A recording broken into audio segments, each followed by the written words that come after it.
अस्सलाम वालेकुम नाजरीन। आज जो बात मैं आप तक लेकर आया हूँ वो सिर्फ एक खबर नहीं बल्कि हजारों सरकारी मुलाजमीन के दिल की धड़कनों से जुड़ी हुई है। वो 15 दिन जिनका इंतजार हर इस मुलाजिम ने किया जो अपने जायज हकूक के लिए बरसों से जद्दोजहद कर रहे थे।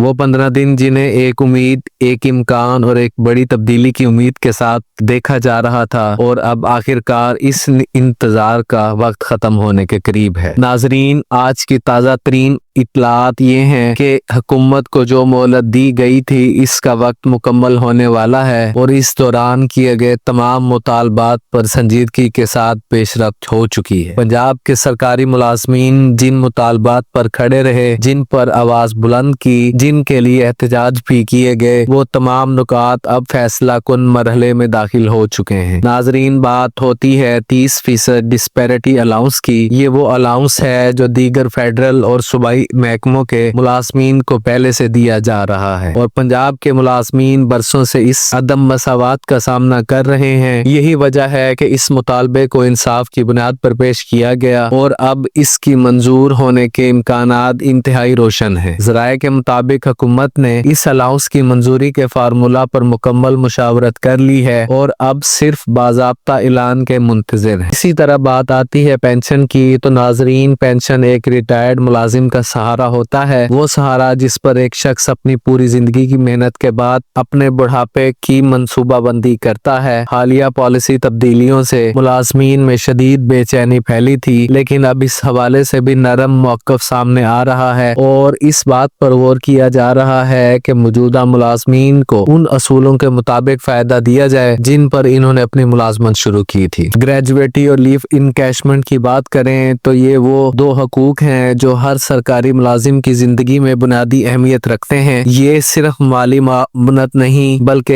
रिटायरमेंट के बाद एक इस्तेहकाम फराहम करते हैं। मुलाजमीन ने हमेशा इस बात पर जोर दिया कि ये हकूक कमजोर नहीं होने चाहिए और खुश आइंद बात यह है इन नुकात पर भी मस्बत पेशरफ्त सामने आ रही है। नाजरीन, रूल 17A का जिक्र ना करना नाइंसाफी होगी। ये रूल 14 के लवाहिकीन और माजूर अफराद के लिए एक तहफ़्फ़ुज़ है, एक सहारा है। कई सालों से इस रूल पर गैर जरूरी पाबंदियां लगा दी गई थी। अब इतलात ये बता रही हैं कि इस पाबंदी को नरम करने, रूल को इसकी असल रूह के मुताबिक बहाल करने और इससे मुस्तफीद होने वालों के लिए आसानियां पैदा करने पर बात आगे बढ़ चुकी है। और यहाँ सबसे अहम बात यह है, खालिद जावेद संघेड़ा की क़यादत में सरकारी मुलाजमीन की पूरी टीम मुसलसल राब्ते में रही, मुसलसल जद्दोजहद करती रही और तमाम मुतालबात को न सिर्फ मुनज़्ज़म अंदाज में पेश किया गया बल्कि मजबूत दलाइल के साथ हुकूमत के सामने रखा। इसी मेहनत का नतीजा है कि अब पूरे पंजाब के मुलाजमीन उम्मीद कर रहे हैं कि आने वाले दिनों में खुशखबरी का बाकायदा ऐलान हो सकता है। नाजरीन, मैं आपसे कहूँगा कि इस वक्त सूरत हाल न सिर्फ हसास है बल्कि फैसला कुन भी है। जो लोग ये समझ रहे थे कि इनका केस शायद एक बार फिर सदखाने में डाल दिया जाएगा, अब वो भी उम्मीद बांध रहे हैं कि इस बार मामलात आखिरी मरहले तक पहुंच चुके हैं। हुकूमत को दिए गए 15 दिन पूरे होने वाले हैं और इससे पहले की गई पेशरफ्त वाज़े तौर पर बता रही है कि मुलाजमीन के मुतालबात को संजीदगी से लिया जाएगा। सिर्फ ऐलान बाकी है और जैसे ही ऐलान होगा ये लाखों घरों के लिए एक बहुत बड़ी खुशखबरी होगी। आखिर में नाजरीन, अगर आप चाहते हैं कि जैसे कोई अपडेट आए वो सबसे पहले आप तक पहुंचे तो इस वीडियो को लाइक करें, शेयर करें और चैनल को सब्सक्राइब जरूर करें। आपकी सपोर्ट ही इस सच को जिंदा रखती है, आपकी आवाज ही इस जद्दोजहद को मजबूत बनाती है। अल्लाह आप सबका हामी और नासिर हो। अल्लाह हाफिज।